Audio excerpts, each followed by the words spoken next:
સાગઠિયાએ ડોરના સેન્સરે finger મૂકીને 18 કરોડનો ખજાનો ખુલ્યો. મનસુખના બેનામી રૂપિયા ગણવા એસીબીએ મશીન મંગાવવું પડ્યું. 14.5 કલાક ગણતરી ચાલી.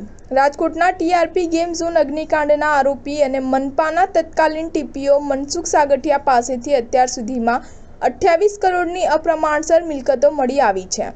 એસીબીએ તપાસ શરૂ કરતા 2012થી 2024 સુધી સાગઠિયાએ તેની દેખીતી આવક કરતાં ભ્રષ્ટ રીતિ રસમો અપનાવી 10.55 કરોડની અપ્રમાણસર મિલકતો એકત્રિત કરતા તેમની સામે ગુનો નોંધાયો હતો.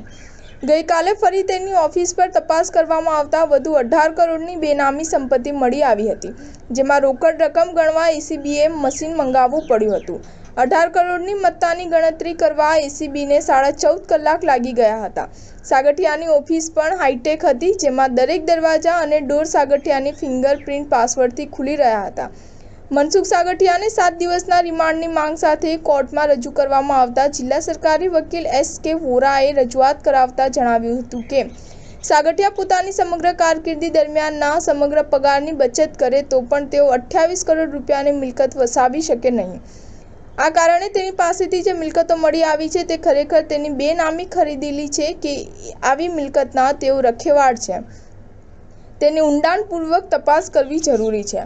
ઓફિસ તેઓની હાજરીમાં ખોલવામાં આવેલ ત્યારે આ ઝવેરાતોનું વજન, મૂલ્યાંકન અને રોકડ રકમની ગણતરી 10 કલાકથી વધુ સમય ચાલી હતી. વધુમાં જણાવ્યું હતું કે આરોપી પાસે રહેલી બેંક ખાતાની તપાસ તેની હાજરીમાં જ કરવી જરૂરી છે. તેમજ તે મનપાના ખર્ચે વિદેશ પ્રવાસોમાં ગયેલા છે તે અંગે કોઈ વિગતો જણાવી નથી. આરોપીના પત્નીના નામે પેટ્રોલ પંપ છે, તેમજ પુત્ર અને પુત્રીના નામે 12 વીઘા જમીન છે, જે ખરીદ કરવા અંગે તેની પાસે સ્વતંત્ર આવકના કોઈ સાધનો નથી. સ્ટાર ન્યૂઝ 7 હંમેશા સચ્ચાઈની સાથે.